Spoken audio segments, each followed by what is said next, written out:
I am so excited and happy to share with you this week's book, The Remarkable Journey of Coyote Sunrise by Dan Gemmenhard. Let me share a summary.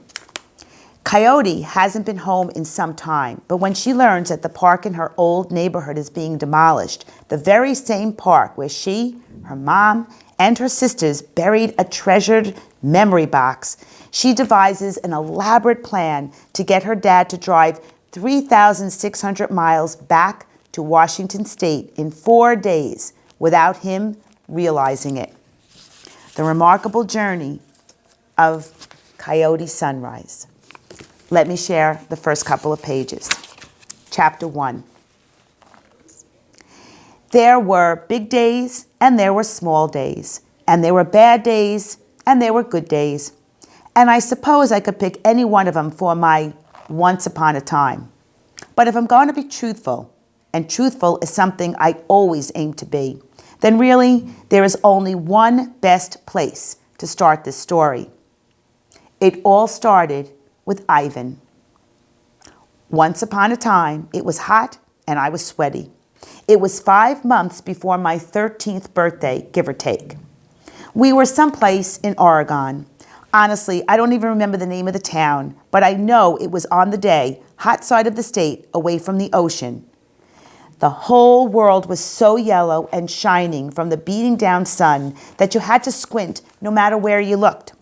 The black top of the gas station parking lot radiated the heat right back up to you, as it felt that you were getting cooked from both sides. I suppose most barefoot people would have been hooting and hopping with that sizzling asphalt burning the bottoms of their feet. But my soles were used to it, and I walked along easy as you please. My t-shirt was stuck with sweat to my back. The braid that hung down neatly to my blue jean belt loops slapped wetly against it as I walked. The man behind the counter looked at my bare feet and started to say something. Miss, you can't, but I knew where he was going before it even started. The tyrannical no shoes, no shirt, no service rule is pretty darn universal in America's gas station convenience stores. I just waved at him and cut him off. I know, I said, and kept walking. I'll only be a minute. I'd never been in that particular gas station before, but it was exactly the same as every other one. So really, I'd been in it a million times. Rows of plastic-wrapped junk food. Walls lined with glass-doored coolers full of pop and beer and flavored iced teas. I walked past the metal racks of beef jerky and candy bars to the pot of gold at the end of my rainbow. The slushy machine. There it was, humming in the corner next to the coffee dispenser and soda fountain. My mouth started watering as soon as I saw the neon-colored sugar slush swirling around the big plastic dome. There was a kid standing in front of it, looking up at the churning slushy with desire written plain and clear across his face. He was 7 or 8 and staring up at the left flavor, which was an unlikely pinkish color labeled wild watermelon. Big mistake, I said, walking up next to him and grabbing a cup from the pull-down dispenser. He jerked his head to look at me. What is? I nodded with my chin at the slushy he was coveting. Watermelon. That's a no-go. Never waste your time with anything that claims to be watermelon or banana flavored. It's a scam every time. He squinted at me, clearly unconvinced. Doesn't matter anyway, he said. My mom already said no. He threw his head back dramatically. But I'm so hot. I yanked down another cup and held it out to him. Here, he said. Here, I said, my treat. The kid's face lit up. For real? He asked. Yep. But then his face dropped again, just as quick. But Mom said no. I'll probably get in trouble. I shrugged. You're probably going to get in trouble at some point today anyway. You might as well get a slushie out of it. He thought about that for a real short second and then snatched the cup from my hand. But I really would think twice about getting watermelon, I added. My advice fell on deaf ears, and in a flash, he was pulling down the knob and squirting glistening pink slush into his cup. I filled mine with the other flavor, funky fruit punch, which was the superior choice in every respect. The kid looked up at me and down. The kid looked me up and down as we walked toward the cashier. "You're wearing weird clothes."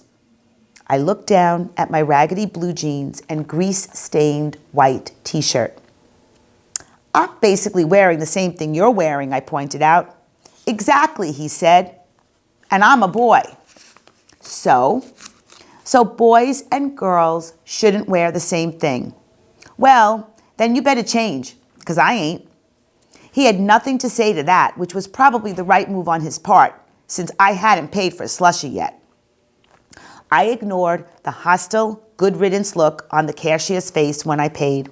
Like hot asphalt on bare feet, it was something I was used to.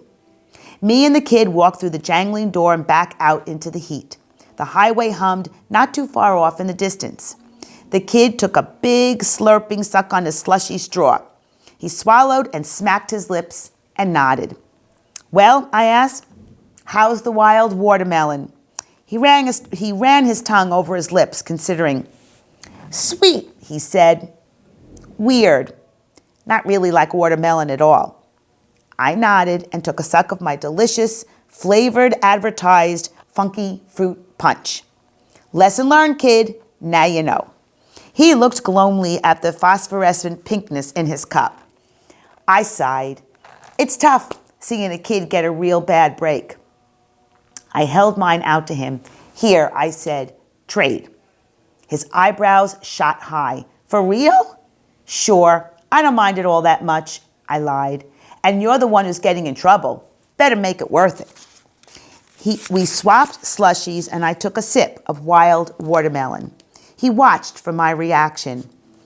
"I think," I said, "that the flavor designer at the slushie company needs to spend a little more time eating watermelon." The kid nodded. I tapped my slushie cup against his. "Cheers, kid. Enjoy." He said, "Thanks," and I said, "You're welcome." And then he said, "You want a kitten?" And I swallowed a mouthful of syrupy slush and licked my lips and wiped a bit of juice off my chin with my arm and said, "What?" "You want a kitten?" he repeated. He pointed to where an older boy sat on the curb next to a big cardboard box. "We're giving him away. Want one?" I looked out at the big, beat-up yellow school bus parked next to one of the gas pumps. There was no way I'd be allowed to get a cat. It was a no-go for sure. I sighed. "Well," I said, "let's go take a look, at least."